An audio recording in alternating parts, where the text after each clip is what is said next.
Alô pessoal, mais um vídeo aqui no canal Vene Casagrande, vídeo com informações, é claro, do Flamengo, que continua a preparação para o jogo decisivo pela Libertadores da América nessa quinta-feira com Estudiantes. Lembrando que o Flamengo venceu o jogo de ida por 2-1 e agora tem o poder de empatar, tem a liberdade de empatar e conseguir a classificação à semifinal da Libertadores. Mas o Flamengo não vai entrar em campo pensando nesse regulamento, pensando nessa vantagem. Pelo contrário, não vai mudar seu estilo de jogo. A gente vai falar sobre essa preparação e no vídeo de agora a gente vai trazer informações envolvendo dois personagens que eu tenho certeza que vocês vão gostar bastante, torcedores do Flamengo.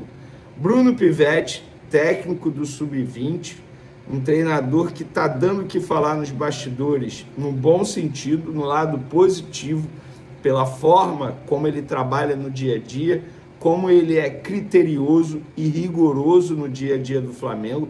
A gente vai trazer mais detalhes desse profissional e também do Rian Roberto, jogador que tem apenas 17 anos e faz parte do Sub-20 e também está chamando a atenção de muita gente, inclusive do Felipe Luiz, e a gente vai trazer mais informações envolvendo esses dois profissionais. E sobre o Bruno Pivetti, esse treinador do Sub-20, acho bom vocês esperarem aí para ver o vídeo, porque vale a pena, tá? Mas antes, gostaria de pedir para você se inscrever no canal, soltar o dedo no like, ativar a notificação e também compartilhar esse vídeo com os amigos, com as amigas. Não deixe de hypar o vídeo também, isso é importante. Antes das informações principais, galera, o Pulgar, volante que está muito próximo de retornar aos gramados, ele deu uma entrevista ao jornalista Diogo Dantas, do jornal O Globo, e uma das declarações me chamou a atenção. Ele disse o seguinte sobre a lesão dele que ele sofreu na Copa do Mundo de Clubes. Abre aspas, me lembrou muito a primeira lesão que tive, quando jogava no Antofagasta, no Chile. Pego o atacante deles e, quando no pisão no chão, sinto que o osso quebrou. Já sabia. Então, agora na Copa do Mundo de Clubes, ele teve essa mesma lesão. E aí, quando aconteceu o problema, a contusão, ele já sabia da gravidade. Mas o tempo passou, o Saul chegou, o Gerson saiu, muita gente ficou preocupada, mas o Flamengo, entre aspas, não está sentindo falta do Gerson e também não sente faltas do Pulgar, graças ao Jorginho e ao Saul, que estão muito bem. Mas o retorno do Pulgar, sem sombra de dúvidas, será uma das melhores notícias para o técnico Felipe Luiz nesse restante de temporada. Por quê? Porque eu acho que ele vai ser titular absoluto? Não. Eu acho que o Felipe Luiz terá a oportunidade de ficar girando esses três jogadores que, na minha concepção, são os três principais jogadores para essa posição, para volante do Flamengo. E aí os demais são outras opções, o caso do Alan, De La Cruz e o próprio Everton Araújo. Então, bom retorno ao Pulgar em breve. E sobre o Flamengo, galera, o Flamengo treina nessa quarta-feira, finaliza a preparação lá no CT do Defensa e Justiça. A expectativa é para o Jorginho retornar. Eu acho que a chance é muito boa, mas vou repetir o que eu falei no meu último vídeo, até porque eu estou gravando esse vídeo aqui numa terça-feira à noite. Não tem como eu saber, porque o Flamengo ainda vai treinar na quarta.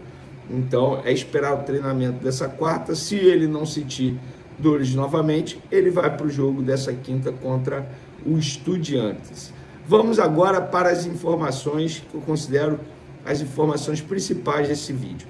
Depois do que aconteceu com o Felipe Tereza, e para contextualizar para quem não sabe, o Flamengo definiu ou decidiu de maneira institucional, isso não partiu de nenhum profissional, do Bruno Pivetti, treinador do Sub-20, do Alfredo, que é o coordenador da base, do Felipe Luiz, treinador do time profissional, ou do José Boto, que é o diretor-geral de futebol do Flamengo. Inclusive o Sub-20 responde diretamente ao José Boto também. Isso foi uma decisão institucional. Isso aconteceu com um jogador que tinha um certo privilégio dentro do Flamengo. Quando eu digo privilégio, muita gente o tratava como uma promessa, jogador essencial, um jogador que o Flamengo com certeza vai cuidar com carinho a mais, porque vai render futuramente dentro e fora de campo. Claro, isso tudo poderia acontecer se o jogador demonstrasse no dia a dia, nos jogos, nos treinamentos, que ele estava tendo essa atitude, que ele estava buscando o melhor para ele e também para o Flamengo. Não era o que acontecia, nos bastidores ele não tinha as melhores posturas, pelo contrário, eram as piores posturas, se achando bastante, isso é segundo pessoas que conviviam com ele no dia a dia, achando que jamais iria acontecer algo com ele nesse sentido, de rescisão de contrato, pelo status que ele tinha. Mas aconteceu. O Flamengo decidiu, rescindiu o contrato dele, ele já se despediu, e que ele tenha muito sucesso na carreira dele, que ele aprenda com os erros. Faz parte do aprendizado. Mas o Flamengo entendeu que ali ele não iria agregar mais. E aí me chamou a atenção que uma das fontes me relatou, o Bruno Pivetti é muito exigente. É um cara que cobra demais os jogadores. Se os jogadores não mostrarem para ele que estão empenhados, ele vai limar. E limar, assim, não é no sentido literal. Ele vai tirar do time, como aconteceu com o Felipe Tereza e até mesmo com outros jogadores que não me citaram. Mas o Felipe Tereza chamou a atenção, repito, pelo status que ele tinha. E aí eu vou ler exatamente o que me disse uma pessoa. Ele falou assim: eu não sou muito de acompanhar os treinos e nem a rotina de perto, mas sobre o que me relatam sobre o Bruno Pivetti é um cara extremamente exigente, cobra bastante dos jogadores. Se o atleta está se empenhando e eles têm uma discussão, morre no campo. Agora, se for o contrário, o atleta não estiver se empenhando, o Bruno Pivetti vai cobrar, e vai cobrar de uma maneira extremamente rigorosa. Para quem não sabe, gente, o Bruno Pivetti tem 41 anos, embora ele esteja no sub-20 do Flamengo, mas ele trabalhava no Operário, tá? E estava fazendo uma boa campanha pelo Operário, pelo time profissional, trabalhou no CRB do time profissional, trabalhou no Náutico no time profissional, trabalhou no Água Santa no time profissional, trabalhou no Guarani, na Chapecoense, na Tombense, no Goiás, em vários clubes do futebol brasileiro.